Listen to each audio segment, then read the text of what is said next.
এনসিপিকে হাতে ধরে মামা বাড়ি ফুফু বাড়ি চিনিয়েছেন ডক্টর ইউনূস। নাসিরুদ্দিন পাটোয়ারি প্রভোকেশন দিয়ে যাচ্ছেন প্রতিনিয়ত। ওইখানে যে 10টা খুন হয় নাই, আল্লাহর কাছে আমরা হাত তুলে দোয়া করি যে অন্তত খুন খারাপই হয় নাই। এরকম বক্তব্য যে শুধু নাসিরুদ্দিন পাটোয়ারি এককভাবে দিচ্ছে বিষয়টা এরকম না, বিভিন্ন পক্ষের বিভিন্ন লোকজন এরকম বক্তব্য দিচ্ছেন। এনসিপির অনেক নেতা আছে, কারো বক্তব্য নিয়ে তো কোনো সমালোচনা হয় না, কেবলমাত্র নাসিরুদ্দিন পাটোয়ারির আলোচনা, তার কথাগুলো নিয়ে কেন সমালোচনা হয়? আমি বলবো আপনি আসেন, আমরা আপনাকে ন্যায় বিচারের সুযোগ দেব।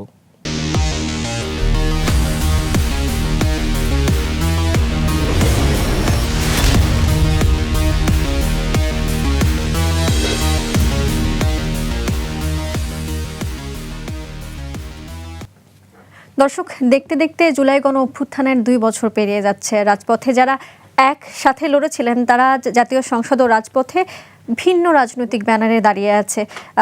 একদিকে বিরোধী দল চায় জুলাই সনদ ও গণভোটের রায় বাস্তবায়ন, অন্যদিকে সরকার বলছে সাংবিধানিক কাঠামোতে থেকেই জুলাইয়ের প্রত্যাশা পূরণ করা হবে। এর মধ্যে নিত্য প্রয়োজনীয় পণ্যের মূল্যবৃদ্ধি, গ্যাস সংকট, নানা সমস্যার মধ্যে রয়েছে সাধারণ মানুষ। এই অবস্থায় প্রশ্ন উঠেছে, রাষ্ট্র সংস্কার আসলে কতখানি হলো, কিংবা জুলাইয়ের প্রত্যাশাই বা কতখানি পূরণ হলো? আজ আমাদের বিষয় ঠিক করা হয়েছে দেশের রাজনীতির জল কোন দিকে গড়াচ্ছে। আপনাদের সাথে রয়েছে আমি জেনিসিয়া বর্ণা। এবার আমাদের আলোচকদের সাথে একটু পরিচয় করিয়ে দিই। আমাদের সাথে রয়েছেন বিএনপি নেতা ও শিক্ষক মোশাররফ আহমেদ ঠাকুর, তার পাশেই রয়েছেন শরীফুজ্জামান শরীফ, রাজনৈতিক বিশ্লেষক, এবং ঠিক আমার পাশে রয়েছেন ঢাকা বিশ্ববিদ্যালয়ের ছাত্র শিবিরের সাবেক সভাপতি অ্যাডভোকেট শাহ মোহাম্মদ মাহফুজুল হক চৌধুরী।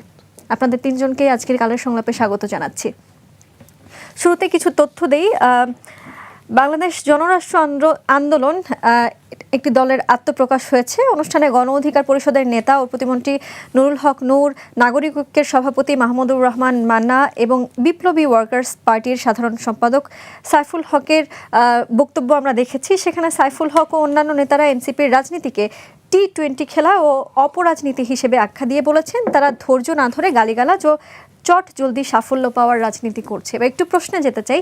আমি শুরুতেই মোশাররফ ঠাকুর আপনার কাছে আসব। গণ অভ্যুত্থান থেকে উঠে আসা তরুণ রাজনৈতিক শক্তিগুলোর দ্রুত ক্ষমতায়ন বা রাজনৈতিক রূপান্তরকে প্রথাগত দলগুলো যখন এরকম অপরাজনীতি বলছে, তখন আসলে আমরা যারা জনগণ আছি তারা কি ভাববো? এটি কি আসলে অপরাজনীতি নাকি নতুন কোনো প্রথা? এবং এই যে নতুন রাজনীতির আত্মপ্রকাশ বা প্রথাগত রাজনৈতিক অভিজ্ঞতার যে মধ্যকার একটা দ্বন্দ্ব, সেই দ্বন্দ্ব আসলে দেশের সংস্কারে কোনো প্রভাব ফেলে কিনা?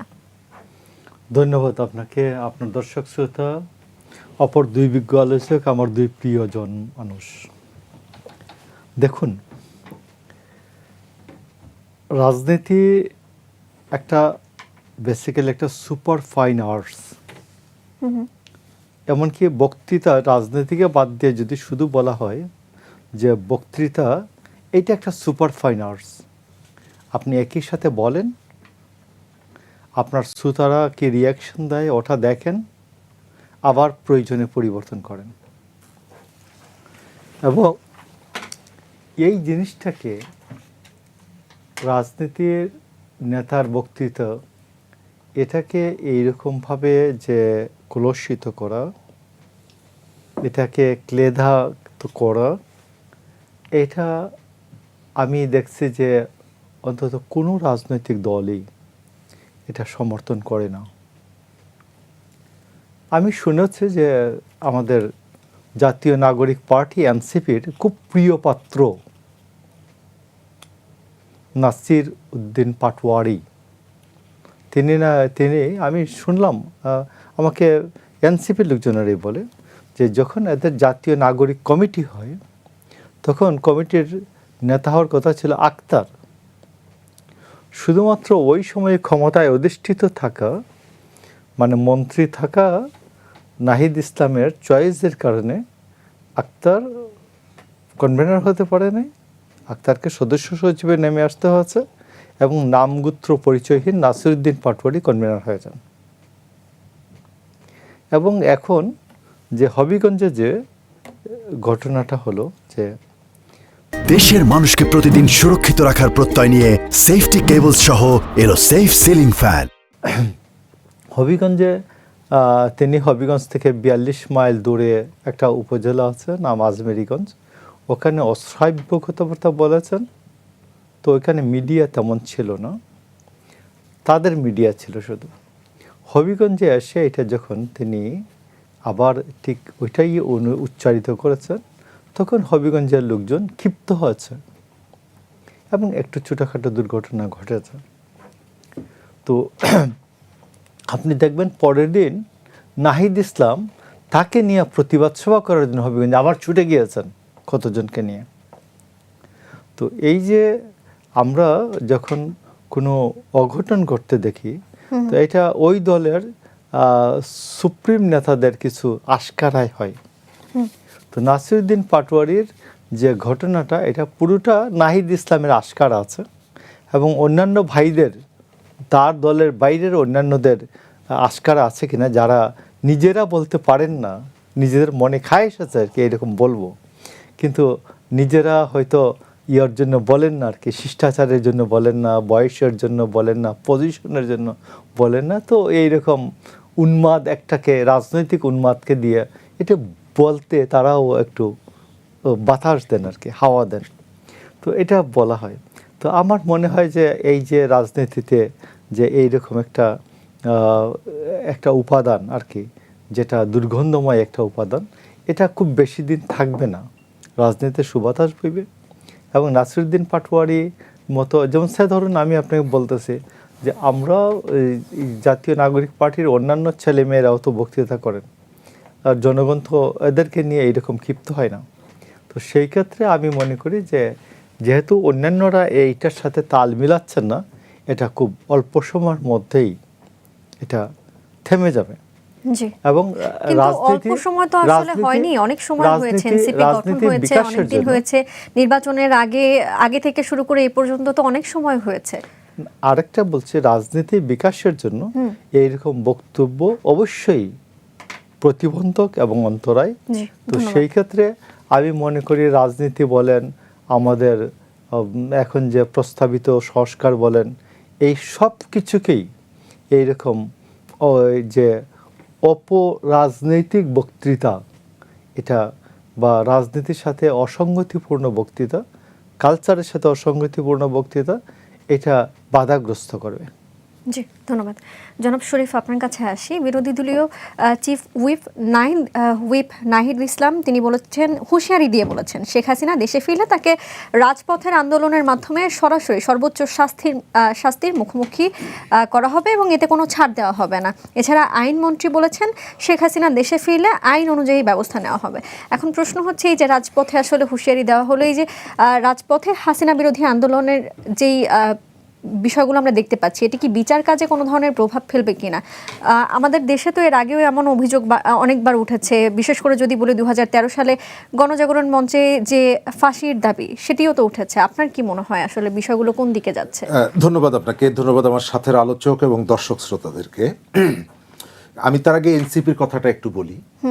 আমি এনসিপি গঠনটাকে অ্যাপ্রিসিয়েট করেছিলাম, এই কারণে করেছিলাম যে বাংলাদেশের তরুণরা যখন আই হেট পলিটিক্স বলছে, তখন বিশ্ববিদ্যালয়ের লেখাপড়া শেখা একদল তরুণ দেশ এবং দেশের মানুষকে ভালোবেসে একটা নতুন রাজনৈতিক দলের যাত্রা শুরু করেছে।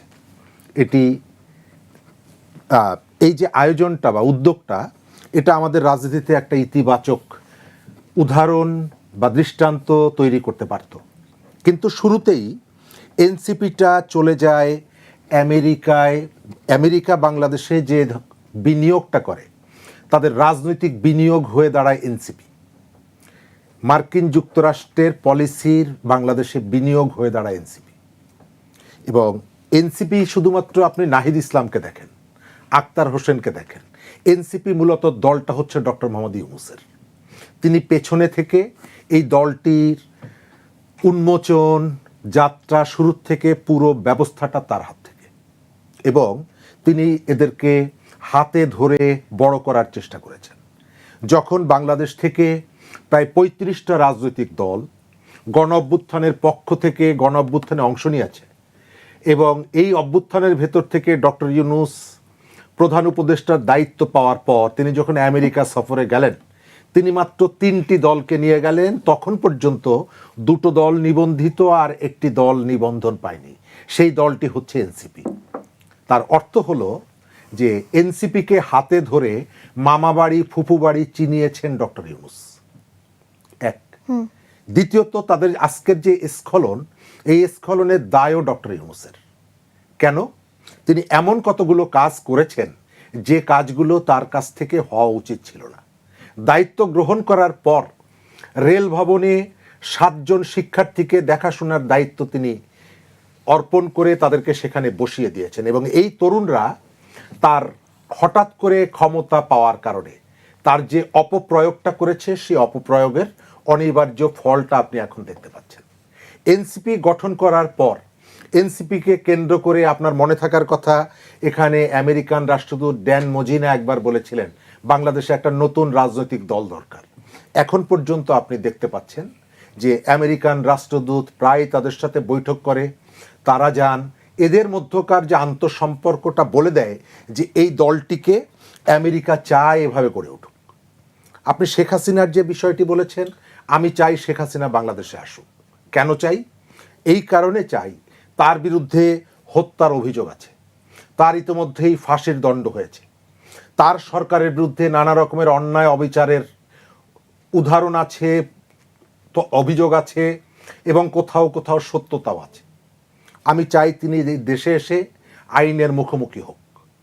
আপনি যদি জিজ্ঞেস করেন নারায়ণগঞ্জের তকির বাবাকে, যে তকিকে হত্যার পেছনে নারায়ণগঞ্জের আওয়ামী লীগ নেতাদের, শামীম ওসমানদের সম্পৃক্ততার অভিযোগ আছে, তকির বাবা চাইবে যে শামীম ওসমানরা যেন দেশে এসে আইনের মুখোমুখি হয় এবং তিনি তার সন্তান হত্যার বিচার চান। কিন্তু এখানকার একটি অংশ তারা চায় শামীম ওসমান যেন দেশে না ফেরে। তিনি আজকে যেন দুবাই শহরে তার সেলফি তোলেন, কালকে নায়াগ্রা ফলসের সামনে তিনি ঘুরবেন, এটি দেখতে চান। কিন্তু আমাকে যদি জিজ্ঞেস করেন, আমি চাই এরা সবাই দেশে আসুক, দেশে এসে যেহেতু তারা অভিযুক্ত, তারা আইনের মুখোমুখি হোক।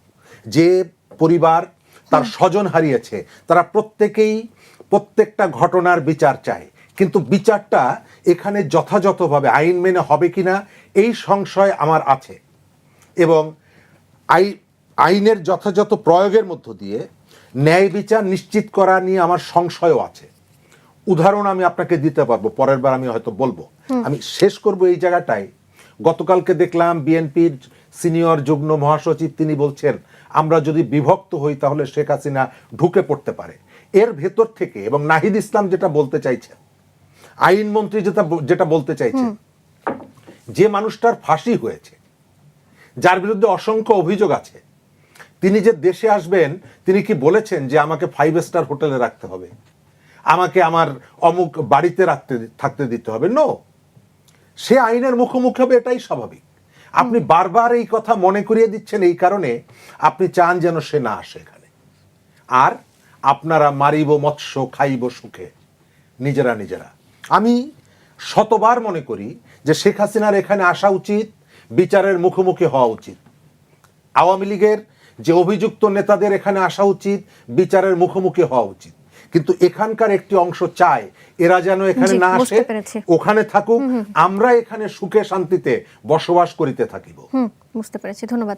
অ্যাডভোকেট মাহফুজুল, আপনার কাছে আসি, একই বিষয় নিয়ে কথা বলবো। এই যে নাহিদ ইসলাম সহ বিভিন্ন রাজনৈতিক দলের নেতারা প্রায়ই বলছেন যে কোনো অবস্থাতেই আওয়ামী লীগকে রাজনৈতিকভাবে পুনর্বাসিত হতে দেওয়া যাবে না। এখন কথা হলো, এই জনাব শরীফও কিন্তু বললেন যে তারা আসলে আইনের মুখোমুখি হবে, বা বিভিন্ন ব্যাখ্যা দিলেন। এখন আমার প্রশ্ন আপনার কাছে যে এই দলটি কি চাইলেই এখন দেশে ফিরতে পারবে কিনা, বা রাজনীতিতে ফিরতে পারবে কিনা, বা কি কি প্রসেস আছে আপনার কাছে কি মনে হয়, কিভাবে তাদের আসা উচিত বা কি করা উচিত? ধন্যবাদ আপনাকে, আপনার মাধ্যমে সম্মানিত সহ-আলোচক দয় এবং দর্শক শ্রোতা মণ্ডলীকে স্বাগত জানাচ্ছি আলোচনায়। আসলে শরীফুজ্জামান ভাই বলছিলেন যে আওয়ামী লীগকে আসতে দেওয়া উচিত, বা অনেকে দিতে চায় না। তা আসলে আওয়ামী লীগকে যেতে বলছে কে? আওয়ামী লীগকে আমরা বলছি দেশ থেকে চলে যেতে, পালা যেতে, মানে বিদেশে গিয়ে বুড়িভুজ করার জন্য, বা যে হানিমুন করার জন্য আমরা বলছি? এটা তো একটা দল কতটুকু দেওলিয়া হলে, কতটুকু অপরাধবোধ তাদের মধ্যে কাজ করলে তারা হচ্ছে যে জনগণের মুখোমুখি হতে ভয় পায়। 17 বছর ক্ষমতায় থেকে তারা যে পরিমাণ গুম খুন আয়নাঘর বানিয়েছে, দেশে হেন কোনো অপকর্ম নাই তারা করে নাই। শেয়ার মার্কেট কেলেঙ্কারি থেকে শুরু করে বাংলাদেশ ব্যাংক লুটপাট থেকে শুরু করে দেশের হাজার হাজার কোটি টাকা বিদেশে পাচার করা থেকে শুরু করে মুক্তিযুদ্ধের চেতনার নাম দিয়ে মানে এই কোন অপরাধটা তারা করে নাই। সেই অপরাধগুলো করে তারা 17 বছর ক্ষমতা থাকার পর তো একটা দল শক্তিশালী হওয়ার কথা, একটা দলের এই কনফিডেন্স থাকার কথা যে জনগণ আমার সাথে আছে। বুঝলাম কেউ তার বিরুদ্ধে ষড়যন্ত্র করছে, করছে তার বিরুদ্ধে, তাহলে তার তো জনগণের উপর আস্থা থাকার কথা। কিন্তু আমরা দেখলাম যে শেখ হাসিনা থেকে শুরু করে একদম বায়তুল মোকাররমের ইমাম সাহেব সহ আওয়ামী লীগের ওয়ার্ড নেতারা সহ সবাই তার অবস্থা থেকে পালাই গেছে। তো এই পালানোর জন্য কি কেউ বিরোধী দল বলছে বা আমরা বলছি? তাদের সে স্বচ্ছ আমরা তো দেখেছি যাদেরকে যুদ্ধাপরাধের বিভিন্ন তকমা দিয়ে দিয়ে সেই ক্যাঙ্গারু ট্রাইব্যুনাল করে তাদেরকে ফাঁসি দেওয়া হয়েছে। তো সেখানে তো দেখলাম মীর কাসেম আলী বাইরে ছিলেন, লন্ডন ছিলেন, সে কিন্তু সেখান থেকে এসে ফাঁসির মঞ্চে গিয়েছেন। সে বলছে আমার নেতা কর্মীদের সাথে আমার ফাঁসির মঞ্চে যাওয়াটা আমার বিদেশে অবস্থান করার চাইতে অনেক বেশি প্রিয়। আমি সেটা আমার জন্য আমি কোনো অপরাধ করি নাই, আমার যদি অন্যায়ভাবে ফাঁসি দেওয়া হয় সেটা আমি শাহাদাতের মর্যাদা পাবো। সে কনফিডেন্স নিয়ে সে এসে ফাঁসির মঞ্চে গেছে। তাহলে আওয়ামী লীগ কেন পালাই গেল? 17 বছর তো আমরা রাজপথে থেকে এই যত গুম খুন আমাদের এই নেতৃবৃন্দের ফাঁসি থেকে শুরু করে আমাদের হাজার হাজার নেতা কর্মীর হত্যা এবং হচ্ছে যে আমাদের একটা অফিস বন্ধ, কোনো জায়গায় 3 জন মানুষ বসলে সেখান থেকে গিয়ে ধরে নিয়ে আসা, সেখান থেকে নিয়ে ক্রস ফায়ার দেওয়া, সেখান থেকে নিয়ে আয়না করে বন্দি করে রাখা, এগুলো তো আওয়ামী লীগ করেছে। জামাতের থেকে ফালাই যায় নাই বা বিএনপির হিসেবে ফালাই যায় নাই, মোকাবেলা করেছে। তো আওয়ামী লীগ গেল কেন? আওয়ামী লীগ গেছে তাদের অপরাধের মাত্রা হওয়ার কারণে তারা যে লুটপাট করেছে, লুটপাট করেছে। আপনার মনে হয়? অবশ্যই ছিল না কেন? আচ্ছা, তারা থাকতো, তারা অবস্থান নিত, আইনরা ওই যে ভাই যেটা বললেন আইনের মুখোমুখি হইতো, দেশে আইন আদালত তো ছিল, তারা গ্রেফতার হইতো, ইয়েতে যাইতো, সেখানে মোকাবেলা করতো। কিন্তু সেটা তো তার করে নাই। এখন আপনি দেখেন আওয়ামী লীগ আসবে, ভালো কথা, আসুক, কিন্তু আপনি দেখেন এখন আমাদের একটা দেশ, প্রতিবেশী দেশ, বন্ধু রাষ্ট্র আমাদের হবে, কিন্তু তারা শেখ হাসিনাকে এই ফ্যাসিবাদ কায়েম করার ক্ষেত্রে এই বাংলাদেশের মানুষের যে ফ্যাসিস্ট হয়ে ওঠার ক্ষেত্রে যারা ভূমিকা রেখেছে তারা তাকে আবার আশ্রয় দিল বললো যে তাদেরকে কি মানে হচ্ছে যে সেখানে কোনো রাজনৈতিক কর্মকাণ্ড করতে পারবে না, করতে পারবে না, কার সাথে কথা বলতে পারবে না। এখন আবার কোন ইশারায় তারা দেশটাকে আবার অস্থিতিশীল করার জন্য সেখানে সংবাদ সম্মেলন করার জন্য সুযোগ করে দিবে, সেখানে রাজনৈতিক কর্মকাণ্ড করার সুযোগ করে দিবে। তাহলে আমাদের বন্ধু রাষ্ট্র কিভাবে করতে পারে? দেশে তো বিদেশে একটা দেশের আভ্যন্তরীণ বিষয়, এটা তো একটা হস্তক্ষেপ, এবং আন্তর্জাতিক আইন অনুযায়ী তো কোনো দেশ এটা করতে পারে না। অপরাধীকে আপনি আশ্রয় দিলেন, সেখানে শেষ না, আপনি সেখানে তাকে একটা, আমরা যে দীর্ঘদিন যাবত বলে আসছি যে আওয়ামী লীগ হচ্ছে যে ভারতের এক্সটেনশন। বাংলাদেশে আওয়ামী লীগ কোনো মূল দল না, ভারতের এজেন্ডা বাস্তবায়ন, ভারতের স্বার্থ হাসিল করা হচ্ছে তাদের উদ্দেশ্য। এবং সেটা আমরা এখন দেখতেছি, সেটা আওয়ামী লীগের অফিস দিল্লিতে, আওয়ামী লীগের অফিস কলকাতায়, এবং সেখান থেকে তারা বাংলাদেশের কর্মকাণ্ড করার করতেছে। তো তাদের তো দেশের প্রতি যদি তাদের এত মায়া, এত আস্থা, বিশ্বাস থাকে, তাহলে দেশে থেকে তাদের কর্মকাণ্ড করার কথা ছিল। আপনি আপনার অবস্থান থেকে কি মনে করেন যে তাদের এখন আসা উচিত? আমি মনে করি অবশ্যই যদি সে সৎসাহস থাকতো, সে আইনের আওতায় আসে, নিজের অপরাধী না হলে সেটা প্রমাণ করতো। কিন্তু আপনি দেখেন আজকে শফিউজ্জামান ভাই যেটা বলছেন, তারা আসার কথা বা এরকম কিছু একটা খবর শুনতে পেয়েছি। আমি বলি, শফিউজ্জামান ভাই যেভাবে সরলীকরণ করে বললেন যে আসা উচিত, কেউ বাধা দেওয়া উচিত না, এটা আমরাও মনে করি যে আইনের আওতায় যদি সে আসতে চায়, বিচারের মুখোমুখি হইতে চায়, আসা উচিত। কিন্তু আপনি দেখবেন আওয়ামী লীগের নেতারা যেভাবে হুমকি দুমকি দিচ্ছে, কত 400-500 বিমান নিয়ে আসবে, তারপর হচ্ছে যে ঢাকা শহরে লক্ষ লক্ষ লোক তৈরি হবে, তারা হচ্ছে যে যারা জুলাইয়ের আন্দোলনে ভূমিকা রাখছে তাদের হত্যা করবে, খুন করবে, তাদের বেঁচে থাকতে দেবে না, তাদেরকে নির্মূল করে ফেলবে। এরকম যখন হুমকি দুমকি দেয়, এরকম যখন তারা হচ্ছে যে আস্ফালন দেখায়, তখন আপনি এখানে একটু জনাব শরীফকে সুযোগ দিতে চাই, উনি সম্ভবত কিছু বলবেন, একটু সুযোগ দিন। প্রথমত হলো ধান বানতে শিবের গীত বলে একটা কথা আছে, ভাই অনেকটা সেদিকে চলে গেলেন। আওয়ামী লীগ কেন পালিয়েছে এটা আমরা ভালো করে জানি। আওয়ামী লীগ কেন চলে যেতে বাধ্য আচ্ছা, হয়েছে এটা আমরা যেহেতু জানি। আপনি বলছেন আমি আমি ওই একটা জায়গাটায় প্রশ্ন আপনার কাছে একটু রাখি, আচ্ছা। আপনি একসাথে বললে খুবই ভালো হয়। ঠিক আছে। কিছুক্ষণ আগে অ্যাডভোকেট মাহফুজুল বলেছেন যে বিভিন্ন সময় তারা প্রতিকূল পরিস্থিতি পার করেছেন, কিন্তু তারা পালিয়ে যাননি, পরিস্থিতি মোকাবিলা করেছেন। কিন্তু আওয়ামী লীগ পালিয়ে গেছে, আওয়ামী লীগ মোকাবিলা করেনি, তাদের মোকাবিলা করার সুযোগ ছিল। তো এই বিষয় নিয়ে আপনি কি মন্তব্য আচ্ছা, করতে প্রথম চান? জায়গাটা হলো যে মাহফুজ ভাই যেভাবে বললেন অতটা সহজ না। তারা লড়াই করেছে, মাহফুজ ভাইরা লড়াই করেছে, তাদের উপরে দমন পীড়ন, এগুলো সবই সত্য, এগুলো মিথ্যা না। আবার তাদের বিরুদ্ধে যে নেতাদের কথা বললেন, ক্যাঙ্গারু কোর্টের কথা বললেন, বাংলাদেশের ৭১ সালে মুক্তিযুদ্ধ হয়েছে এটাকে আপনি অস্বীকার করবেন? বাংলাদেশে যে পাকিস্তান বাহিনীর যে গণহত্যা চালিয়েছে এটা অস্বীকার করবেন? তাদের সহযোগী যে জামাত ইসলাম ছিল সেই সময় এটাকে অস্বীকার করবেন?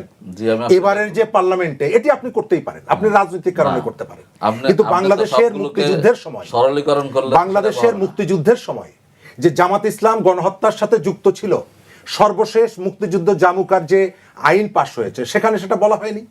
এনসিপি যেটাই ভোট দিয়েছে সেটি কি মিথ্যা? ওইখানে তো এনসিপি ভালো, এখন এনসিপি নো নো নো না, এনসিপি খারাপ হলো না, এখানে এনসিপি খারাপ হলো না। এনসিপি যেখানে হচ্ছে আপনার আপনাদের একটা হাসিল করে এক্সটেনশন। সেখানে ঠিক। এনসিপি আপনাদের একটা এক্সটেনশন। ওখানে আসলে আপনাদের আমাদের বিপক্ষ হয়ে গেলে তখন আমরা না, আমি এনসিপি ভালো খারাপ বলছি না। আমি যেটা বলছি, আমি যেটা মনে করি আওয়ামী লীগ ফিরে এসে রাজনীতি করবে কি করবে না সেটা অন্য বিষয়, সেই সুযোগ তাকে দিবেন কি দিবেন না সেটা ভিন্ন বিষয়। কিন্তু আমার প্রশ্ন হচ্ছে আপনি কেন চান যে অপরাধীরা দেশের বাইরে থাকুক? আপনি কেন চান না যে তারা এসে তাদের যে অপরাধ, ভাই আমি চাই না বলি নাই, আমি কি বলছি তারা কেন পালিয়ে গেল? কেন পালিয়ে গেল? তারা অপরাধ করেছে বলে পালিয়েছে, অপরাধ করেছে বলে পালাতে বাধ্য হয়েছে। পালিয়েছে আমি বলছি না, পালাতে বাধ্য হয়েছে। তো তাদের সেই যে অপরাধের দায় তাদেরকে আমি কেন দিব না? আমি কেন বলবো তুমি আসলে কিন্তু তোমাকে আমি গ্রেফতার করব? ছোটবেলায় খেয়াল থাকার কথা, কোনো একটা শিশু অনেক সময় অন্যায় করলে আমরা বলতাম তুই বাসায়, তুই কিন্তু গ্লাস ভেঙেছিস, মানে হলো তুই বাসা থেকে একটু দূরে থাক। আমি তো চাই যারা এই ঘটনার সাথে যুক্ত, আওয়ামী লীগের শাসনামলে যে অপরাধগুলো হয়েছে সেই অপরাধের দায় আমি কেন তাকে দায়মুক্ত দিব? আমি যে মানুষটার বুকে গুলি করেছে আওয়ামী লীগের সময়, সেই মানুষটাকে আমি কেন আমেরিকায় ফুরফুরে রেস্টুরেন্টে বসে সে ডাব খাবে? আমি তো এটা দেখতে চাই না। কিন্তু এই যে কথাগুলো বলা হয় যে আসলে এটা সেটা করব, আওয়ামী লীগ তো আমরা পরিষ্কার করে গতকালকেও স্বরাষ্ট্রমন্ত্রী বলেছেন আওয়ামী লীগের সেই শক্তি নাই, সে হ্যান করবে ত্যান করবে। এই কথাগুলো বলাকে উপলক্ষ করে আমি যখন তাকে আসতে বাধা দিব তখন সঙ্গত কারণে মনে হয় যে ভেতরে একটা কিন্তু আছে। এক, দ্বিতীয়ত হচ্ছে মাহফুজ ভাই যেভাবে বললেন, আমি তাকে উদাহরণ হিসাবে এই 4-10 দিন আগে ফরিদপুর 1-এর যে এমপি ওনাদের দলের, তার একটা ইন্টারভিউ এসেছে এনটিভিতে। আপনি ইন্টারভিউটা শুনেন, আমি দর্শকদেরকে বলি, এখনো ইউটিউবে আছে। তিনি বলছেন আওয়ামী লীগের লক্ষ লক্ষ কোটি কোটি ভোট আছে, আমি আওয়ামী লীগের ভোটে এমপি হয়েছি, এখন আমি যে কাজগুলো করছি আওয়ামী লীগের বাড়ির সামনে রাস্তাঘাট করে দিচ্ছি, কারণ তাদের ভোটে আমি জিতেছি। নির্বাচনের আগে গোপালগঞ্জ 2 শেখ হাসিনার আসনের যে জামাতের এমপি ছিল, আমি যে উদাহরণগুলো দিচ্ছি আপনি ইন্টারনেটে ইউটিউবে প্রত্যেকটা প্রমাণ পাবেন। কি বললেন? আপা এবার নাই, আপার ভোটটা আমাকে দেন, বলেছেন না আপনাদের প্রার্থী?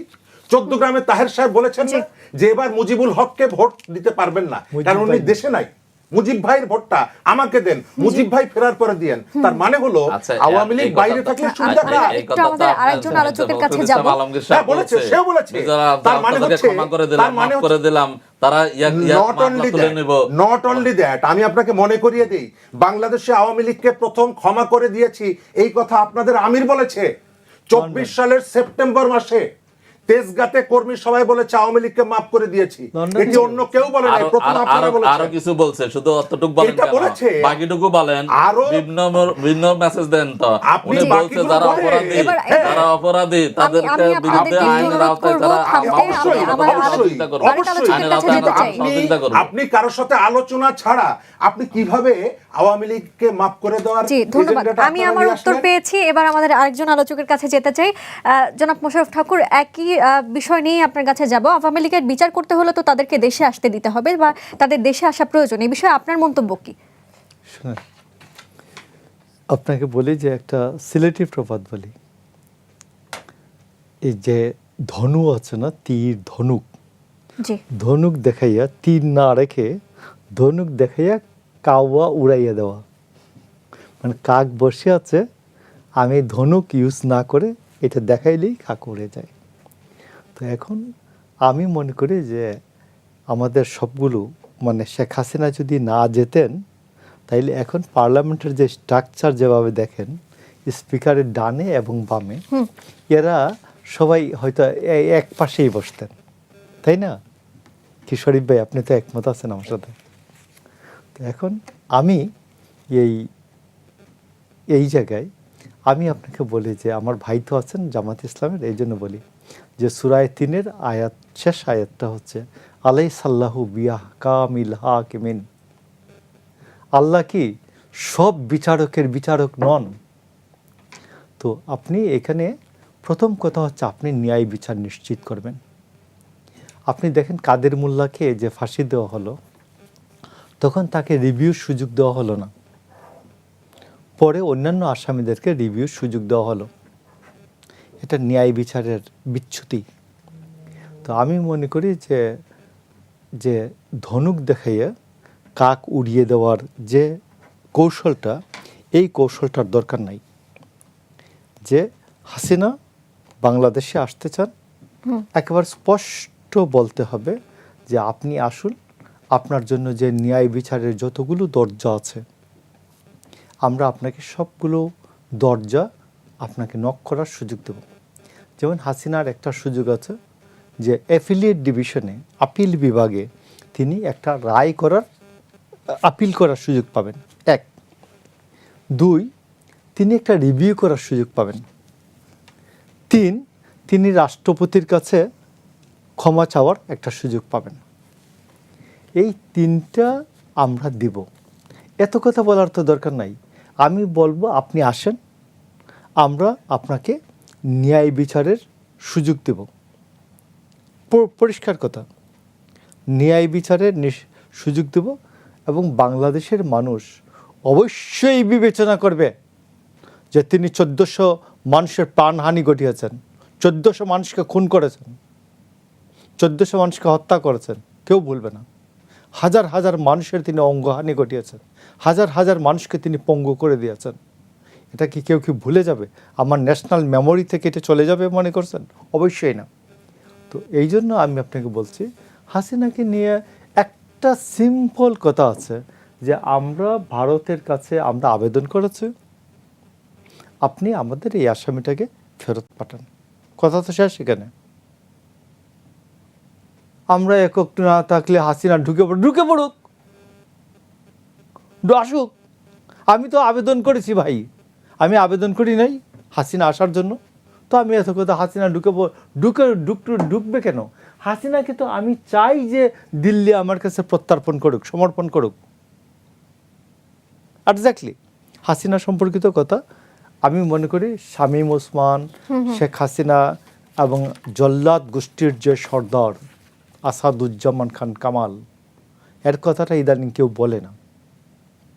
এর কথা তো বলা উচিত, আমাদের বলতে হবে যে এইগুলোকে লিস্ট ধরে ধরে বলতে হবে যে এগুলোকে বাংলাদেশে ফেরত পাঠান। জুলাই মাসে আমি মনে করি যে এই আজকে 4 তারিখ, এই শেষ দিনেও আমি ওই 24শে জুলাইয়ের 4 তারিখে এসএ টিভিতে ছিলাম, এসএ টিভিতে। তো এসএ টিভিতে আওয়ামী লীগের একটা ছেলে আপনার সাথে অনেক টকশো করেছে ওই সময়। তো সে বেরিয়ে আমি দেখলাম যে আমার যখন বলতেছিল যে এসএ টিভির লোকজন, আপনারা কি লুক দিতে হবে কিনা, সাথে আরও লুক দিতে হবে কিনা ড্রাইভার।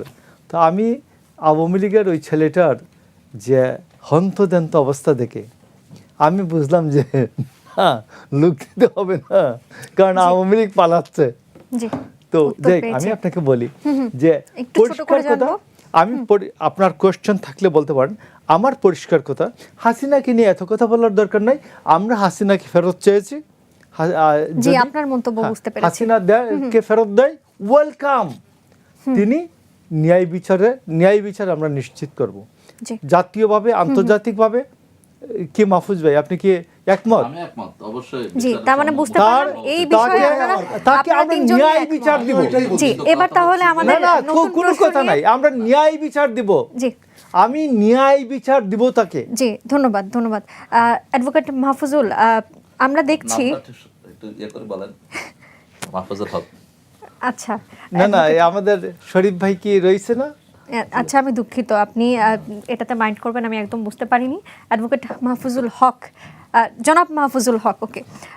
মির্জা ফখরুল ইসলাম আলমগীর একদিকে বলছেন যে বিরোধী দল শেখ হাসিনার ভাষায় কথা বলছে, অন্যদিকে জামায়াতের আমির বলছেন আওয়ামী লীগের ফটোকপি বর্তমান সরকার। এই যে দুই দল একে অপরকে দুষছেন, হ্যাঁ, তো এখানে তো আমরা জনগণ যারা আছি, সাধারণ মানুষ যারা আছি, তারা তো কনফিউজড হয়ে যাচ্ছি। উনিও যদি ফ্যাসিস্ট হন তাহলে সাধারণ মানুষ আসলে কি বিশ্বাস করব বা কাকে বিশ্বাস করব সেটি আমাদেরকে বলুন, বা কেন এ ধরনের কথা হচ্ছে। প্রথম বিষয় হচ্ছে যে সাধারণ মানুষ তো আমরা বা আপনি আচ্ছা নিশ্চয়ই সাধারণ মানুষের অংশ, কিন্তু সাধারণ মানুষ এত অসচেতন না। সাধারণ মানুষ সবই বুঝে।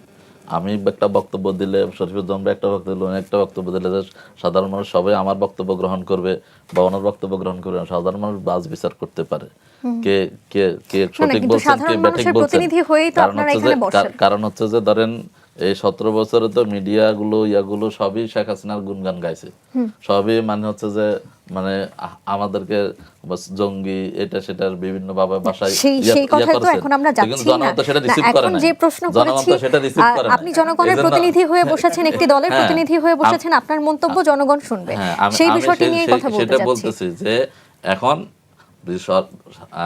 একটা হচ্ছে যে বিরোধী দল শেখ হাসিনা উদাহরণটা তো একটা মিলতে হবে। উদাহরণ হচ্ছে যে অনেক সময় আমাদের এখন সরকারি দল যারা আছেন তারা বলেন যে বিরোধী দল ফ্যাসিস্ট হয়ে যাচ্ছে, বিরোধী দল মানে আওয়ামী লীগের মতো আচরণ করতেছে। তো এখন ফ্যাসিস্ট হওয়ার জন্য তো ক্ষমতা লাগে। এখন ক্ষমতা বিরোধী দলের হাতে আছে কিনা, বা রাষ্ট্রীয় ক্ষমতা কি বিরোধী দল আছে? বিরোধী দলের হাতে ক্ষমতা থাকে, পুলিশ সেনা মানে বাহিনী বিভিন্ন মানে হচ্ছে যে এখন এই যে আগেও কিন্তু এই যে নাসিরুদ্দিন পাটোয়ারির ব্যাপারে একটু অনেক আলোচনা হলো না, যে নাসিরুদ্দিন পাটোয়ারি যে বাংলাদেশে শুধুমাত্র এরকম বক্তব্য দিচ্ছে এরকম না। এর আগে আমরা সালাউদ্দিন কাদের চৌধুরীর বক্তব্য শুনতাম বিভিন্ন ভাবে, আমাদের একদম সালাউদ্দিন কাদের চৌধুরীর বক্তব্যটা কি শ্লীল মনে করছে মানুষ? হ্যাঁ, এখনো মনে করছে না, শ্লীল মনে করে, মনে করে, শ্লীল মনে করে না, মনে করে না মনে করে না, এখনো মনে করে ওই বক্তব্যগুলো এখন আমরা ভিডিওতে শ্লীল দেখি। মনে করে না তো, ভালোভাবে নেয় না। এরপর দেখবেন যে এই যে আমাদের ভাইদের এখন হচ্ছে যে রাজনৈতিক মানে কি সহকারী উপদেষ্টা সহকারী রাশেদ খানের বক্তব্য মানে ইয়াকে বিরোধী দলের নেতাকে মানে এমন ভাষায় কথা বলে মানে যেটা হচ্ছে যে সভ্য সমাজে চলে না, কিন্তু ওনারা তো এগুলোর বিরুদ্ধে কোনো অ্যাকশন নেন না। পাপি আপা যখন কথা বলে সংসদে দাঁড়িয়ে অনেক অনেক বক্তব্য তো ওনাদের ভাইরাল ইয়েতে আছে। আমি বলি না, আমার কথাটা বলতে দেন, মানে এরকম বক্তব্য যে শুধু নাসিরুদ্দিন পাটোয়ারি এককভাবে দিচ্ছে বিষয়টা এরকম না, বিভিন্ন পক্ষের বিভিন্ন লোকজন এরকম বক্তব্য দিচ্ছেন, কিন্তু বক্তব্য দিলে কি আপনি তার গায়ে হাত তুলবেন?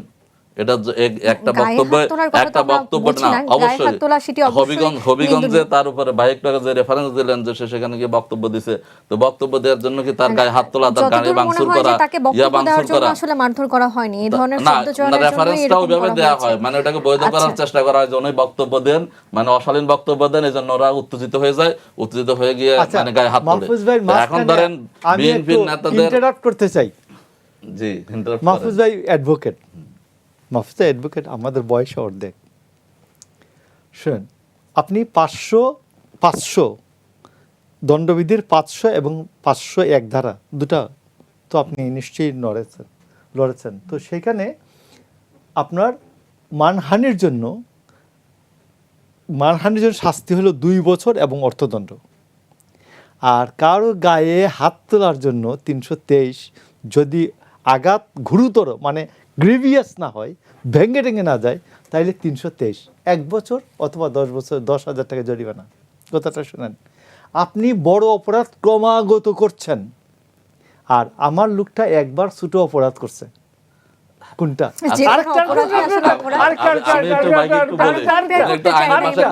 শিশির মনির বলছে, শুনেন, শিশির মনির, আমি কালকে ওনার বক্তব্যটা শুনছি, provocation such type of thing, যে প্রভোকেশনের ক্ষেত্রে বলছেন যে একজন গ্রামীণ রিক্সাওয়ালা তার স্ত্রীকে এসে বলছে ডিম ভেজে ভাত দে।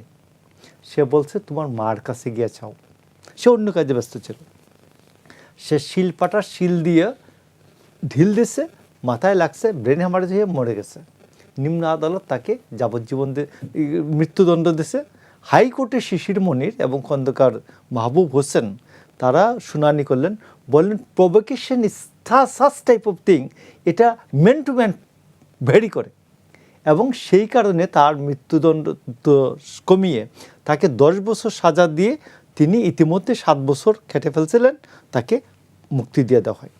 তো এই যে বিষয়টা প্রভোকেশন, আমি যদি বলেন যে আপনি শিশির মনির এই বক্তব্যটা আমি ভুয়া দিছি, আমরা একটু আপনারা শুনতে পারবেন। সুযোগ দেই, তো তার এখন এই যে বক্তব্য শেষ করার আপনার সুযোগ সময় কি যাচ্ছে আসলে না, দিতে আমার সময় চাই? থেকে দিবেন। তো আমরা শেষ এই যে করতে দিতে চাই। প্রভোকেশন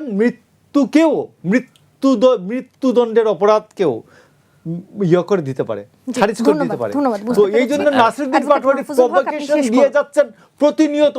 ওইখানে যে 10টা খুন হয় নাই, আল্লাহর কাছে আমরা হাত তুলে জি, অ্যাডভোকেট দোয়া মাহফুজুল করি হক, আপনি যে শেষ করুন। আল্লাহ কামনা করছিলেন নাকি এটা? আল্লাহ আমাদেরকে রক্ষা করছেন যে অন্তত খুন খারাপই হয় নাই। না না, আমি বলছি আপনি যে শেষ করুন। ভাই তো আমাকে আইনের ধারায় বললেন, কিন্তু আইনের কোন ধারায় আছে যে আপনি যদি কারো মানহানি করেন তার গায়ে হাত তোলা?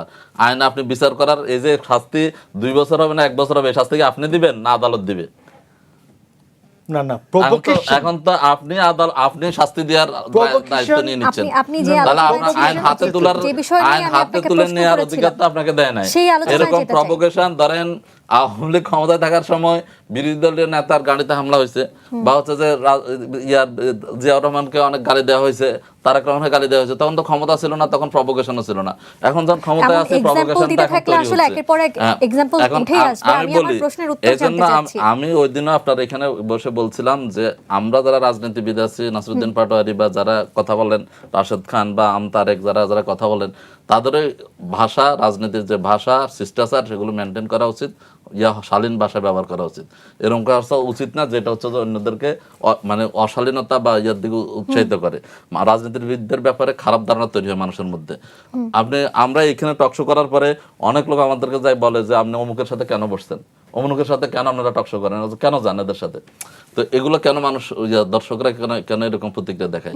তো এই জন্য আমি আমার প্রশ্নের ঠিক আছে, উত্তরটি একটু জি চাই। বলেন। আমি এখন প্রশ্নটি আবার আপনাকে মনে করিয়ে দিই যে মির্জা ফখরুল ইসলাম আলমগীর তিনি বলেছেন বিরোধী দল শেখ হাসিনার ভাষায় কথা বলছে, অন্যদিকে জামায়াতে ইসলামের আমির বলেছেন আওয়ামী লীগের ফটোকপি বর্তমান সরকার। জি। এই বিষয়ে ছিলাম এবং আপনাকে প্রশ্ন করেছিলাম যে এক দল আরেক দলকে কেন এইভাবে উদাহরণ দিয়ে অভিযুক্ত করছে বা কেন এরকম ভাবে বলছে। আচ্ছা, এখন প্রথম বিষয় হচ্ছে যে আমি এবং বলবো আপনি যে যেই পয়েন্টে ছিলেন সেই পয়েন্টটা নোট ডাউন করে রেখেছি। আপনি বলছিলেন যে বিরোধী দলের হাতে ক্ষমতা নাই, তাই তাদের আসলে ফ্যাসিস্ট হওয়ার সুযোগ নাই। জি, আচ্ছা, তারপর আমি বলছি, সেজন্য বলছি যে আমি প্রথম থেকে বলছিলাম যে আমরা এই ভাই বলছিলেন না যে সরকারি দল এবং বিরোধী দল হয়তো আমরা একসাথে রাজপথে ছিলাম, একসাথে হচ্ছে যে আন্দোলন করেছি, একসাথে আয়না করেছিলাম, একসাথে জেলখানায় ছিলাম, ফাঁসির মঞ্চ একসাথে গেছে। তো সে জায়গা থেকে আজকে কেউ সরকারি দল, কেউ বিরোধী দল, এবং এই সরকারি দল বিরোধী দল হওয়া তো আমি খারাপ চোখে দেখি না, ভালো। সবাই যে সবসময় একই অবস্থানে থাকবে তাহলে রাজনীতি করার দরকার কি? সবসময় তাহলে তো একটা দল করলে হতো, 2টা দল করার দরকার ছিল না। এবং জামাত ইসলামী যে এটা বিরোধী দল হিসেবে কাজ মানে ভূমিকা রাখতেছে সেটা আপনি দেখতে পাচ্ছেন। সরকারের মানে আপনার অনেকেই শরীফুদ্দিন ভাইরা বা অনেকে জামাত ইসলামীকে ভিন্নভাবে চিত্রিত করার চেষ্টা করেন বা কথার ইয়েতে।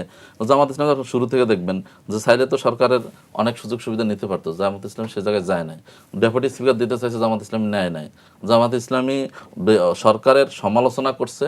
যেমন আমরা আগে শুনতাম যে আমাদের অনেক বিজ্ঞ ব্যক্তিরা বলতেন যে সরকারের ভালো কাজের বিরোধী দলের ভূমিকা কি? বিরোধী দলের ভূমিকা হচ্ছে যে ভালো কাজে সহযোগিতা করা, খারাপ কাজে কি করা, সমালোচনা করা, ভুল ত্রুটি ধরে দেয়া এবং সরকারকে সেখান থেকে ফিরে আসতে বাধ্য করা। জামাত ইসলামী সেই কাজটাই করছে। জামাত ইসলামী যেখানে তেলের সংকট, জাতীয় সংকট, ইন্টারন্যাশনাল সংকট, সেখানে সমাধানের ক্ষেত্রে সহযোগিতা করতেছে। যেখানে হচ্ছে যে বাংলাদেশের স্বার্থ সংশ্লিষ্ট কূটনীতি, বিদেশি পররাষ্ট্র নীতির ক্ষেত্রে, নীতি নির্ধারণের ক্ষেত্রে কোন দেশে যাবে না, বা সেখানে বাংলাদেশের স্বার্থ রিলেটেড, সেক্ষেত্রে সাধুবাদ জানাচ্ছে।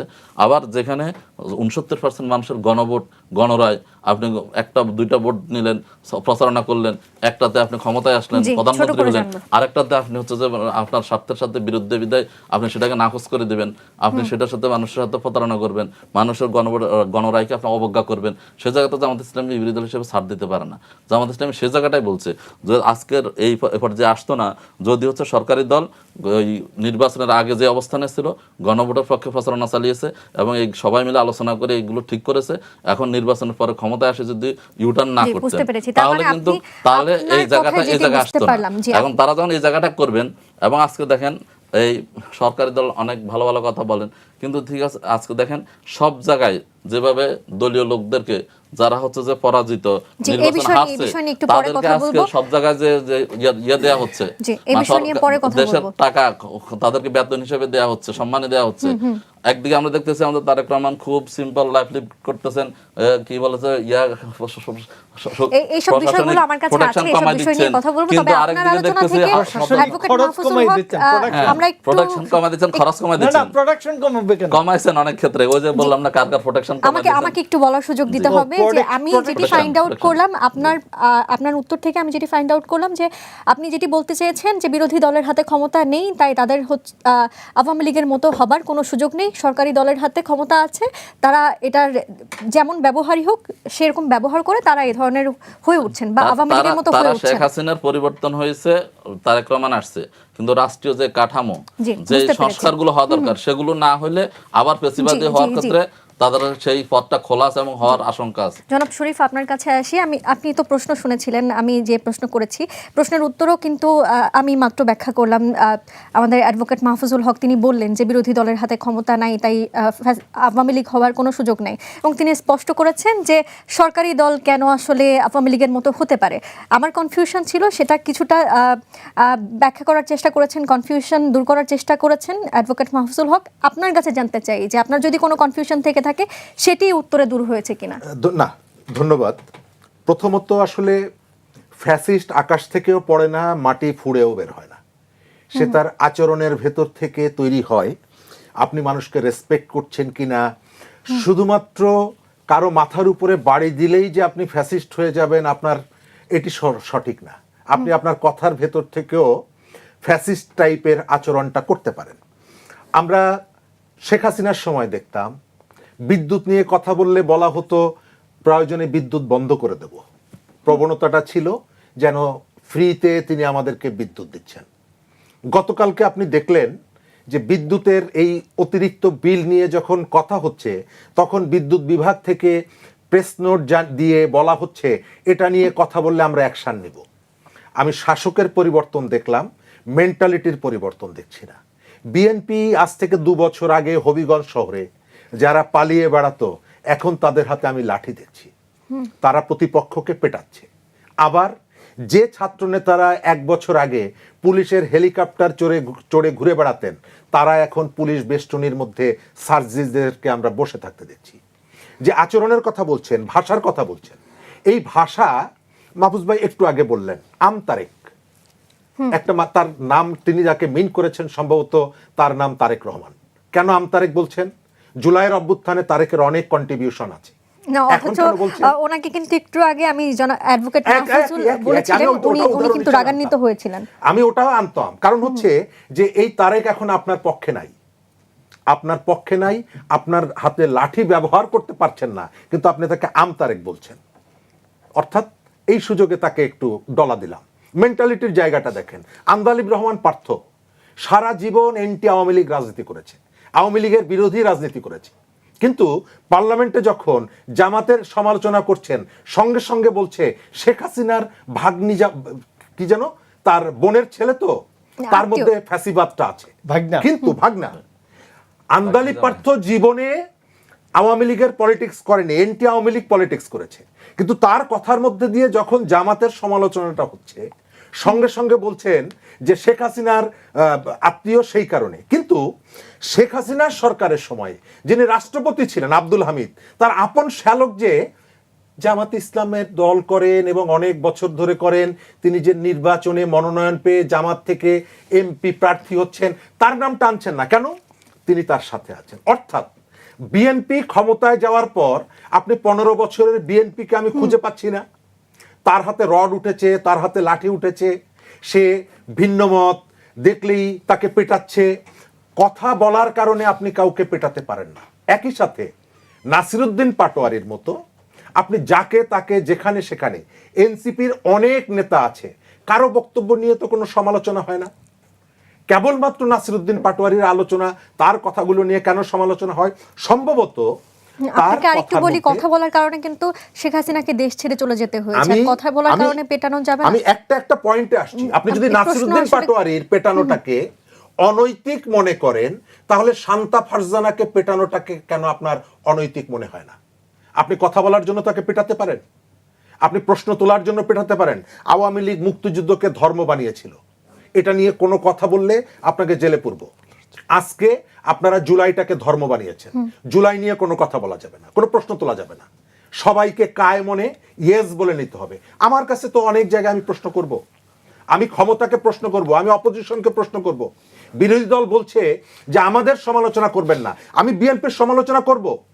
এখানে যে চাঁদাবাজি হয়, বিএনপি চাইলে এটি বন্ধ করতে পারে। আমার সীমান্তে ভারতীয় বাহিনীকে আমার সীমান্তরক্ষী বাহিনী বলে, এক পায়ে এগোলে গুলি করে দেব। কেন বলে?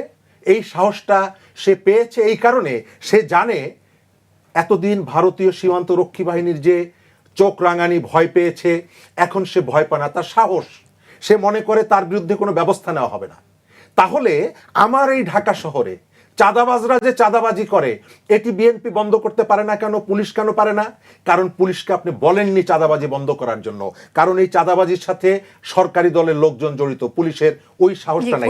একই সাথে আমি এটাও জিজ্ঞেস করি আপনাকে, ঢাকা শহরের কারওয়ান বাজার এলাকার এমপি সাহেবকে, তিনি সরকারি দলে নাই, বিরোধী দলে আছেন, একজন এমপির তো অনেক ক্ষমতা আছে, কেন কারওয়ান বাজারে আসার পরে একটা সবজি 3 গুণ দাম বেশি হয়ে যায়, তিনি চাইলেই চাঁদাবাজি বন্ধ করতে পারবেন না?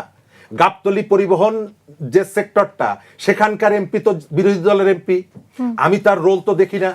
আমি দেখতে চাই, আপনি আমাকে বলতে পারেন আপনি সরকারি দলের কেবল সমালোচনা করবেন, বিরোধী দলের করবেন না।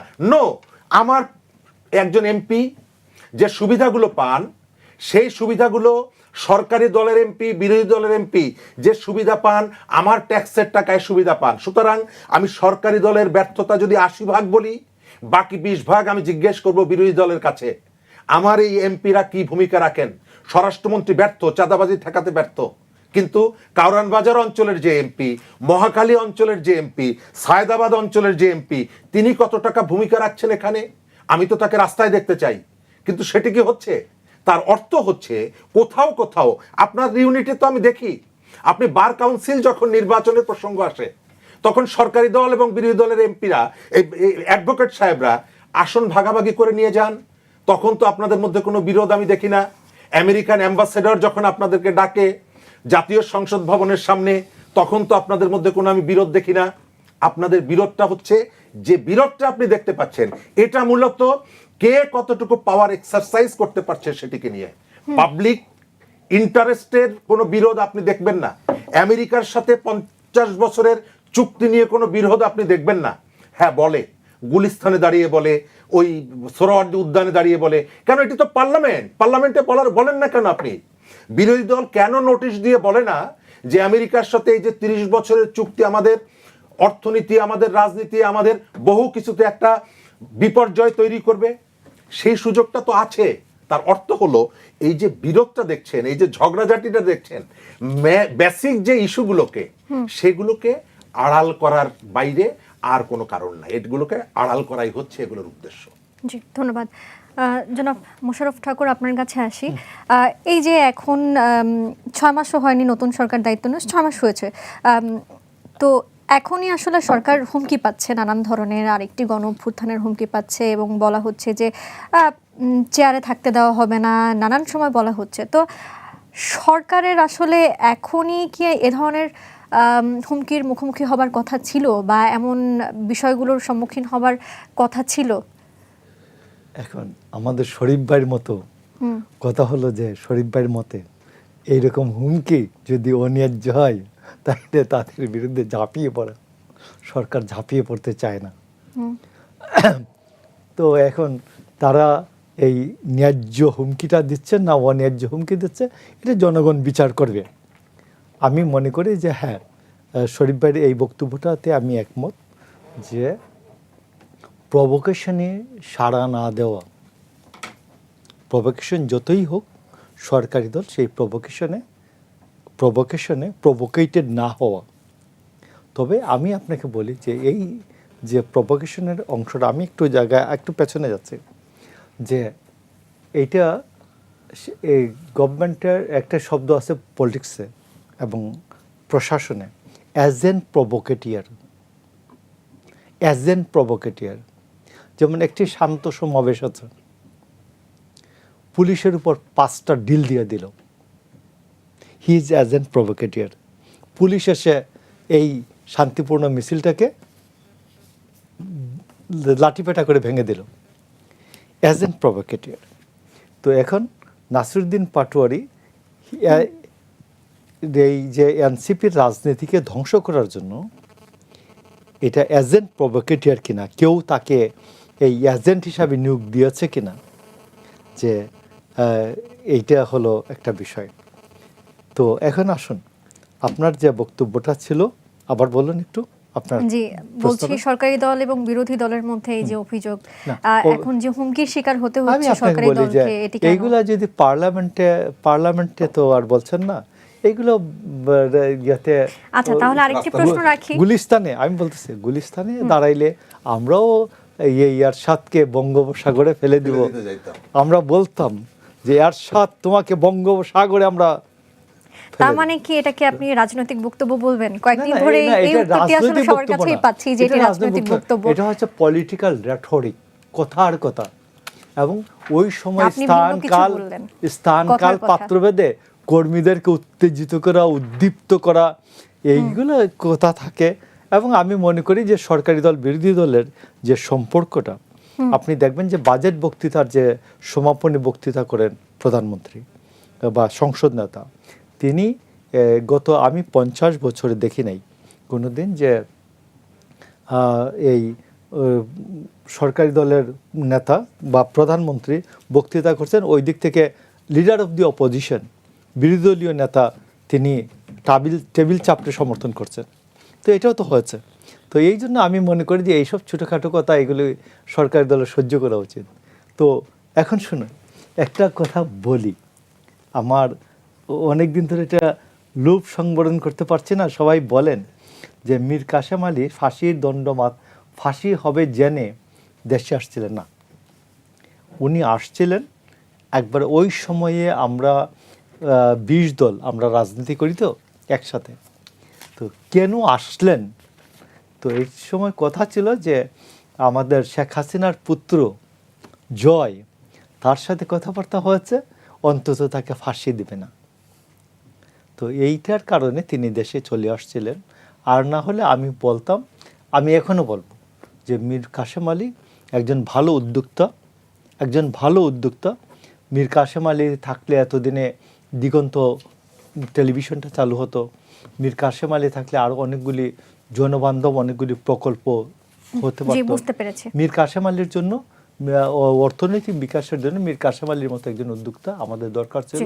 তিনি ফাঁসিতে ঝুলবেন এই জন্য দেশে আসা ঠিক হয়নি। জি, ধন্যবাদ। অ্যাডভোকেট মাহফুজুল হক, আপনার কাছে আসি। নির্বাচিত সরকার দায়িত্ব নেওয়ার পর এই যে এত মাস পেরিয়ে গেল, অর্থনৈতিক গতিশীলতা আনা এবং বিদ্যুৎ জ্বালানি সংকট মোকাবেলায় তারা কতটুকু সফল, আপনার কি মনে হয়? জি, আমার একটা আপনার আলোচনা করছিলেন, এই প্রশ্নের উত্তরের সাথে এটাও আছে যে মানে 6 মাস হয়েছে সরকার, মানে সরকারকে আরো সময় দেওয়া উচিত বা এরকম ফেলে দেওয়া বা এরকম কথা বলা উচিত কিনা। আমি তো মনে করি বলা উচিত। কারণ হচ্ছে সরকার যদি দেশ চালাইতে না পারে, সরকার যদি জনগণের প্রত্যাশা পূরণ করতে না পারে, কতদিন থাকবে না থাকবে সেটা তো জনগণ নির্ধারণ করবে। এবং জনগণ যদি মনে করে যে সরকার ব্যর্থ, তাহলে সরকার তো পদত্যাগ করতে হবে। আজকে আপনি যেভাবে হাহাকার আপনার হচ্ছে যে, হ্যাঁ না আলোচনাও করা যায়, আপনার আলোচনা সবসময় যে আপনি মিষ্টি মিষ্টি কথা বলবেন, মিষ্টি মিষ্টি কথা তো চিরা ভিজে না, আপনাকে তো সেটা নিবে না। ক্ষমতা যখন আপনার 2/3 সংখ্যাগরিষ্ঠতা থাকে, তখন কি আপনার কোনো কিছু সেটাই করতেছে দেখতে পাচ্ছি আমরা। আর না হুমকি তো সমালোচনার একটা অংশ, এটা আপনি অন্যভাবে নেন কেন? আপনি যদি আজকে ধরেন, আজকে বিদ্যুৎ আওয়ামী লীগ কুইক রেন্টাল করে বা করে বিদ্যুৎ দিয়েছে, এখন সরকার তো জনগণ তো বিদ্যুৎ ইউজ করে অভ্যস্ত। এখন যদি জনগণ বিদ্যুৎ না পায়, বিদ্যুৎ আমি গ্রামে গেলাম হচ্ছে যে বিদ্যুৎ মাঝে মাঝে আসে, বিদ্যুতের জন্য মানুষের হাহাকার, মানে ক্ষোভ বিক্ষোভ বাড়তেছে। তো সরকার যদি এটা যদি চাহিদা পূরণ করতে না পারে, বিদ্যুৎ যদি এভাবে শিল্প কারখানা বন্ধ হয়ে যায় গ্যাসের অভাবে, বিদ্যুতের অভাবে, আজকে যদি মানুষ যদি চাকরি হারায়, আজকে কর্মসংস্থান, মানুষ যদি হাহাকার তৈরি হয়, দুর্ভিক্ষের মতো পরিবেশ তৈরি হয়। আজকে আপনি দেখতেছেন যে মিরপুরে মানে হচ্ছে যে টিসিবির চাল সংগ্রহ করার জন্য গিয়ে সেখানে দেয়াল ধসে মারা যাচ্ছে, যে পরিবারের লোক মারা যাচ্ছে তাদের কিন্তু এই টিসিবির চাল সংগ্রহ করার জন্য আসার কথা না। তার মানে মধ্যবিত্ত শ্রেণী বা নির্মিত শ্রেণী আজকে যে দুঃখ কষ্টে আছে, সরকার তো এগুলোকে অ্যাড্রেস করতে হবে।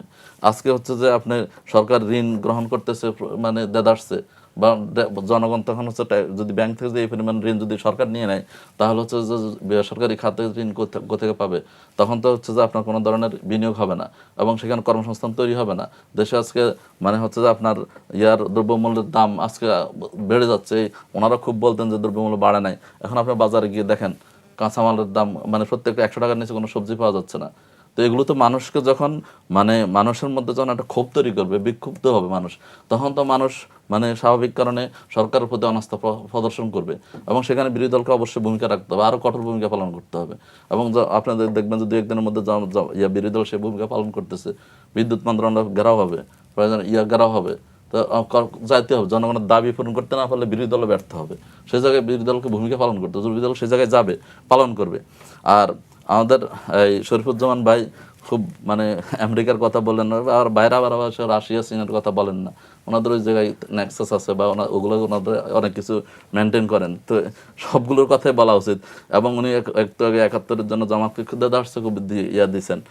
ওই 71-এ যে বামদের বিভিন্ন অংশ, এই যে আব্দুল হকের নেতৃত্বাধীন ইসিপি, তারপর হচ্ছে তোহার নেতৃত্বাধীন অংশ, চারু মজুমদারের নেতৃত্বাধীন অংশ, বামদের একটা বড় অংশ। মজুমদার বাংলাদেশের না, আমি বলি মানে এই যে নকশালপন্থী যারা, তাদের নকশালপন্থীদের তাদের এই বাংলাদেশি যারা অনুসারী, তাদের অংশ, তারা যে বিরোধিতা করছে 71 সালে, তারাও তো বিরোধিতা করছে। শুধু জামাত ইসলামী, ওই সময়কার জামাত ইসলামের মানে এখন অনেক কিছু আপনি দেখবেন যে হচ্ছে যে ওই সময় যাদের জন্য আইন করা হলো, এই 1973 যে অ্যাক্ট তৈরি করা হলো, যে অপরাধীদের তাদেরকে ছাইড়া দিলেন, তাদেরকে ছাইড়া দিয়ে সে আইনে এসে জামাতের বিচার করলেন। মানে যুদ্ধটা জামাতের বিরুদ্ধে হয়েছে, আর কেউ ছিল না।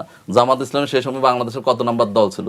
71 সালে 70 সালে নির্বাচন % ভোট পেয়েছে, 7-8 নাম্বার দল হয়েছে। এবং আজকে 14 দলের মহাজোটের যে 14 দল মহাজোট, তাদের আমরা তো এখন আওয়ামী লীগের বিচারের কথা বলি বা 2-4টা দরকার হতে, সেখানে সাম্যবাদী দল ওই যে কি ছিল, তা এখন সব দল যদি আপনি অপরাধ যদি এখন সাম্যবাদী দলের উপর চাপাই দেন, মানে বাংলাদেশে যা কিছু না করতে পারলে সব কিছু হচ্ছে যে 71-এর দায়ভার সব জামাত ইসলামের। তো কিন্তু বাকিরা সব হচ্ছে দুয়া তুলসী পাতা, তাদের কোনো ইয়া নেই। তো এটা ঠিক না, মানে ইতিহাসকে ইতিহাসের মতো করে ব্যাখ্যা করা উচিত। তো এই জন্য আমরা মনে করি এই যে যেটি বলা হচ্ছে জামায়াত ইসলামীকে নিয়ে, সেটি ইতিহাসের সঠিক ব্যাখ্যা নয়, সঠিক ব্যাখ্যা নয়। এটা হচ্ছে যে আপনি সব মানে হচ্ছে সব দায়ভার আপনি হচ্ছে যে জামাত ইসলামের উপর চাপাই দিচ্ছেন। জামাত ইসলামী ওই সময়কার দল হিসেবে কতটুকু অংশ ছিল এবং জামাত ইসলামের দায়ভার কতটুকু আপনি দিবেন? আপনি হচ্ছে যে সব কিছু এখন মানে যুদ্ধটা মনে হচ্ছে জামাত ইসলামের বিরুদ্ধে হয়েছে, আর কারো ইয়া ছিল না এখানে। তো এটা ঠিক না। এরপর হচ্ছে যে ওই যে এই আওয়ামী লীগের আমলে কমিউনিস্ট পার্টি বা অন্যান্য বামপন্থী দলগুলোর ভূমিকা কী ছিল? দায়ভার তাদের সে পরিমাণ বিরোধিতা কিন্তু করেন নাই, যেভাবে ভূমিকা পালন করা হয়েছে। অনেক ক্ষেত্রে সহযোগিতা করেছেন এবং অনেক ক্ষেত্রে তারা হচ্ছে যে যেহেতু জামাতের বা ইয়ার দলগুলোর বিরুদ্ধে অবস্থান, সেক্ষেত্রে ওনাদের আগের সেই ভূমিকা পাওয়া যায় না। তো এটাও অবশ্যই ওনাদেরকে ইয়ে দেবেন। এবং ওনারা খুব ভালো কথা বলেন, কিন্তু হচ্ছে যে গত নির্বাচনে দেখবেন যে তাদের রায় 0.08%। বাংলাদেশ মানুষ তো তাই সেই গ্রহণ করতেছে না। জামাত ইসলামের তো অনেক সমালোচনা আছে, কিন্তু সেখানে 38% বা দলগতভাবে 31% মানুষ জামাত ইসলামীকে সাপোর্ট করতেছে, জামাত ইসলাম ভোট দিয়েছে। তো সেগুলো বিষয়কে অবশ্যই মাথায় রেখে রাজনীতি করতে হবে আর কি। আর আমরা মনে করি সর্বশেষ যে কথাটা বলবো সেটা হচ্ছে যে আমাকে অবশ্যই প্রশ্ন করতে হবে। সরকারি দলকে আপনি প্রশ্ন করেন, বিরোধী দলকে প্রশ্ন করেন, এমপি যারা সরকারের বেতন ভাতা নেবেন, সুবিধা নেবেন, তারা প্রশ্নের ঊর্ধ্বে থাকবেন না কেউ। আমি তো দেখতে পাচ্ছি যে আপনি দেখবেন কারণ বাজারে জামাত ইসলামী দল হিসেবে বা এমপি হিসেবে, এমপি সাহেব ওখানে গিয়েছেন, ওই যে ব্যবসায়ীদের সাথে মিটিং করেছেন, চাঁদাবাজদের সাথে শক্তিতে তাদেরকে প্রতিরোধ করার মতো রাষ্ট্রীয় পৃষ্ঠপোষকতা পায়। দেশের মানুষকে প্রতিদিন সুরক্ষিত রাখার প্রত্যয় নিয়ে সেফটি কেবলস সহ এলো সেফ সিলিং ফ্যান। তারা যে পরিমাণ দেন, আজকে এমপির বাসায় হামলা হচ্ছে, এমপি সেখানে অনিরাপদ। এখন অনেকে বলেন যে উনি তো নিজের প্রোটেকশন দিতে পারেন না, আর উনি প্রোটেকশন দিলে দেখা গেলো যে ওখানে একটা ঘাত প্রতিঘাত হবে, কিছু লোক মারা যাবে। তখন বলছে প্রোটেকশন দিলে ঘাত প্রতিঘাত হবে? অবশ্যই হবে না। আপনি যখন কেউ হামলা, ব্যক্তিরা যখন হামলা, এটা তো রাষ্ট্রের দায়িত্ব। যেহেতু এমপি সংসদ সদস্য, তাকে প্রোটেকশন দিবে তো রাষ্ট্র। কিন্তু ওখানে যদি উনি ওনার দলের ইয়ার লোকদেরকে ডাইকে নিয়ে আসি, তো মুখোমুখি হইতো, দাঙ্গা ইয়া হইতো, মানুষ মারা যাইতো, তখন এটা তো জামাত ইসলামের জন্য ইয়া হইতো। জামাত ইসলামী দেখবেন আপনি ইয়াতে আমাদের এই কি বলেছে যাত্রাবাড়ি, তারপর হচ্ছে যে ইয়ার 4 এবং 5-এ যারা এমপি আছেন, তারা ভূমিকা পালন করার চেষ্টা করতেছেন, যাচ্ছেন, জনগণের সাথে বসতেছেন, তাদেরকে নিয়ে কথা বলতেছেন, সংসদে কথা বলতেছেন, তারপর হচ্ছে যে এখানে যারা ইয়ার সিটি কর্পোরেশনের আছে তাদের সাথে বলতেছেন। হয়তো আপনি বলেন হয়তো আপনার প্রত্যাশার আলোকে হচ্ছে না, কিন্তু আরো ভূমিকা পালন করা উচিত, সেটা বলতেই পারে। কিন্তু আপনার প্রশ্ন করার, আমরা বলি না জামাতকে প্রশ্ন করবেন না, জামাতকে প্রশ্ন করলে খারাপ, প্রশ্ন করবেন পজিটিভ, যেখানে সমালোচনা করার সুযোগ আছে সেটা তো অবশ্যই করতে হবে। জি জনাব শরীফ, আপনি নিশ্চয়ই এই আলোচনা শুনেছেন, আমি দেখছিলাম মনোযোগ দিয়ে শুনেছেন। আমার আলোচক যিনি কথা বলছিলেন তিনি কিন্তু কিছুক্ষণ আগেই বললেন যে যেই হুমকিগুলো দেওয়া হয় সরকারকে, সেটি আসলে সমালোচনারই একটি অংশ। সেই বিষয়ে একমত আপনি কিনা সেটি জানতে চাই। আরও একটি কথা বলেছেন, সেটি বলেছেন যে জামায়াতে ইসলামীকে নিয়ে 71-এর যেই দায় বা যেই ব্যাখ্যা দেওয়া হয় সেটি সঠিক নয়। আপনার কাছে কি মনে হয় জানতে চাই। ধন্যবাদ। প্রথমত, একটা সরকার যদি জনগণের প্রত্যাশা পূরণ করতে না পারে, তাহলে তার স্থায়িত্ব কতদিন এটির উপরে নির্ভর করার সুযোগ নেই। যদি একদিন বয়সী সরকারও হয়, তার পদত্যাগ চাওয়া, তার কাছে জবাব চাওয়ার অধিকার মানুষের থাকে। অবশ্যই। বিএনপি কতদিনের জন্য ক্ষমতা এসেছে এটা মূল বিষয় না, বিএনপি চেষ্টা করছে কিনা এটা হলো মূল বিষয়। আপনার খেয়াল রাখতে হবে যে বিএনপির যে চ্যালেঞ্জের জায়গাগুলো, এটা সব তার হাত দিয়ে তৈরি হয়েছে, নট দ্যাট। উত্তরাধিকার সূত্রেও তার কতগুলো সমস্যা তার কাঁধে এসে পড়েছে। সুতরাং এই জায়গাগুলোকেও আপনাকে বিবেচনা করতে হবে। যেমনিভাবে একই সঙ্গে যেখানে সক্ষমতা আছে সেখানে কি কোনো পরিবর্তনের বার্তা আপনি পাচ্ছেন কিনা এটা ইম্পর্টেন্ট। বিএনপি চেষ্টা করছে কিনা, আমরা অনেকগুলো জায়গায় দেখছি। আমরা একাধিক মন্ত্রী প্রতিমন্ত্রীর সম্পর্কে প্রশ্ন দেখছি, তাদের চারিত্রিক বৈশিষ্ট্যগুলোর কথা জানছি, তাদের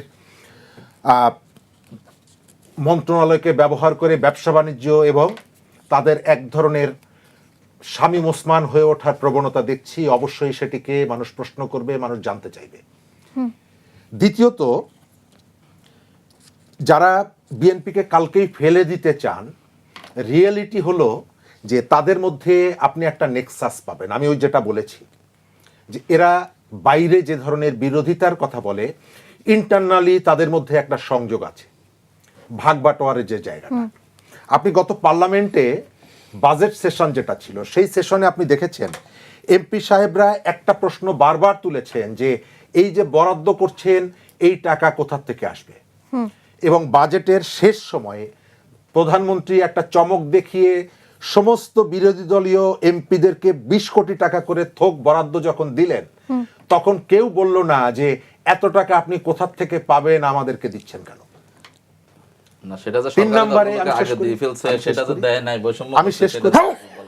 আমি শেষ করি এই জায়গাটায়। আপনি এই যে বৈষম্যের কথা বলছেন, বৈষম্য ছিল। আমাদের যে ছাত্র নেতারা, হাসনাত আব্দুল্লাহ, তিনি সমন্বয়ক ছিলেন, তিনি সরকারের কেউ ছিলেন না, কিন্তু তার সমন্বয়ক থাকা অবস্থায় জুলাই অভ্যুত্থানের পরে তিনি দেশের অনেকগুলো জায়গাকে বঞ্চিত করে তার নির্বাচনী এলাকায় 400 কোটি টাকার প্রকল্প নিয়েছেন। সজীব ভুইয়া, তিনি বৈষম্য বিরোধী আন্দোলনের নেতা হিসাবে তিনি উপদেষ্টা হয়েছেন, কিন্তু তিনি যেখান থেকে নির্বাচন করবেন সেখানে বরাদ্দ দিয়েছেন 453 কোটি। ঠিক আছে, তো এই যে জায়গাটা, তার অর্থ হচ্ছে আপনার হাতে যখন ক্ষমতা যাচ্ছে, আপনি যখন ক্ষমতাটাকে এক্সারসাইজ করতে পারছেন, তখন আপনার কাছে রিয়েলিটি, আপনার কাছে আদর্শ, নৈতিকতা কোনো কিছু জায়গা পাচ্ছে না। জামাতের ভাই যে প্রশ্নগুলো বলছিলেন, আমি হাসছিলাম আর নোট করে নিচ্ছিলাম। আমি মুক্তিযুদ্ধকালীন সময়ে তাদের ভূমিকা কি ছিল এটি সংগ্রামে আছে। অন্য কোনো পত্রিকা খোঁজার কোনো প্রয়োজন নেই। তাদের যে পত্রিকা সেখানে বলা আছে দৈনিক সংগ্রাম, সেখানে একেবারে পুরোটা আপনি পাবেন, তর্ক করার কোনো কিছু নেই। ভূমিকার জায়গাটা জামাতের অনেক নেতারা কিন্তু বলে যে আমরা অনেকবার ভুল স্বীকার করেছি, তারপরে আমাদেরকে, তার মানে কি ভুল যদি না করেন তাহলে ভুল স্বীকার করেন কেন? সেকেন্ড হচ্ছে আমাদের যে সারেন্ডার করার যে বক্তব্যটা আপনি যদি দেখেন, সেখানে পাকিস্তানি বাহিনী এবং দুই পক্ষই পাকিস্তানি বাহিনী এবং তাদের অক্সিলারি ফোর্স হিসাবে কতগুলো ফোর্সের নাম আছে, এটা আপনি দেখলে সেখানে পাবেন। ভাই চীনের কথা বলেছেন, রাশিয়ার কথা বলেছেন। রাশিয়া তো কতকাল আগে চলে গেছে। চীনের কথাটা আমি একটু মনে করিয়ে দিই, মজার, খুবই ইন্টারেস্টিং এটি। আপনি গত 30 বছর আমাদের ভাইদের সহ বাংলাদেশের ধর্মীয় দলগুলোর পলিটিক্স যদি দেখেন, তারা যতগুলো ইস্যুকে অ্যাড্রেস করেছে তার একটা ইস্যু হচ্ছে বিশ্বব্যাপী মুসলমানদের উপরে দমন পীড়ন নির্যাতন। 4টা জায়গায় তারা বলতেন, এক হচ্ছে কাশ্মীরের মুসলমানদেরকে হত্যা করা হচ্ছে, 2 নম্বরে গাজার মুসলমানদেরকে হত্যা করা হচ্ছে, 3 নম্বরে চীনের উইঘরের মুসলমানদেরকে হত্যা করা হচ্ছে। কারা হত্যা করছে আমি শেষ করে দিব। কারা হত্যা করছে? হত্যা করছে চীনের সরকার, চীনের সরকার। অথচ গত জুলাই অভ্যুত্থানের পর ভাইদের দলের শীর্ষ নেতার থেকে বহু নেতা এই চীন সরকারের আমন্ত্রণে চীন সফর করেছেন। কোন চীন সফর করেছেন? কাদের আমন্ত্রণে? যাদের বিরুদ্ধে ওনারা 30 বছর ধরে মুসলমানদের হত্যার অভিযোগ আনছেন। কিন্তু এই সময়কালে, সফরকালীন সময়ে অথবা তারা যখন বৈঠক করছেন, কখনো জানতে চাননি যে আমরা যে 30 বছর উইঘরের মুসলমান হত্যার অভিযোগ তুললাম তোমাদের বিরুদ্ধে, সেই মুসলমানরা কেমন আছে। কারণ কি? কারণ হচ্ছে চীন অসন্তুষ্ট হয়ে উঠতে পারে। অর্থাৎ আমি যেটা আপনাকে বলেছি যে আমরা সব জায়গায় সুবিধা খুঁজি। এই যেটা বললেন, সিপিবি আওয়ামী লীগের সঙ্গে ছিল না। 91 সালের পর থেকে সিপিবির সাথে আওয়ামী লীগের কোনো সম্পর্ক নেই, কোনো জোটে নেই, কোনো নির্বাচনে নেই। অথচ 96 সালে কিন্তু জামাত ইসলাম এবং আওয়ামী লীগ তত্ত্বাবধায়ক সরকারের দাবিতে অন্তত একটা টেবিলে আমাদের শক্তি, হ্যাঁ আপনার শক্তি একেবারে শেষ পর্যায়ে গণঅভ্যুত্থানে আন্দোলন করে। আমি আপনাকে বলে দিচ্ছি এই যে 24-এর গণ আন্দোলনে, এই যে গণ অভ্যুত্থানে সিপিবির 6 জন কর্মী মারা গেছে, সিপিবির 6 জন কর্মী মারা গেছে। এখন আপনি যদি জিজ্ঞেস করেন যে না এই মৃত্যুটা আসলে রিয়েল মৃত্যু না, আমাদের যারা মারা গেছে এটাই হচ্ছে রিয়েল মৃত্যু। আরে ভাই 91 সালে আওয়ামী লীগ আমরা ত্যাগ করেছি, 96 সালে আওয়ামী লীগের সাথে আপনারা যুগপৎ আন্দোলন করেন নাই বিএনপির বিরুদ্ধে গিয়ে। তো এখন পর্যন্ত আমাদের গায়ে থেকে আওয়ামী লীগের গন্ধ যাবে না, কিন্তু ওনাদের গায়ের আওয়ামী লীগের গন্ধ। কারণ ইতিহাস ওনরা ঠিক করেন। রাশেদ খান বিএনপি করে, রাশেদ খান বিএনপির পক্ষে কথা বলাটা অন্যায়, কিন্তু মেজর আখতারুজ্জামান বিএনপি ছেড়ে জামাতে এসেছেন, উনি জামাতের কথাও বলেন, শেখ হাসিনার কথা বলেন।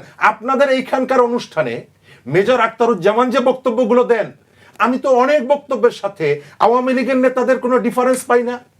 তিনি প্রশ্ন করেন জয় বাংলা বলে কেন মারা হবে, কই ওনারা কি জিজ্ঞেস করেছেন একবার মেজর আখতারকে যে আপনার কণ্ঠ থেকে কেন আওয়ামী লীগের বার্তাগুলো আসে?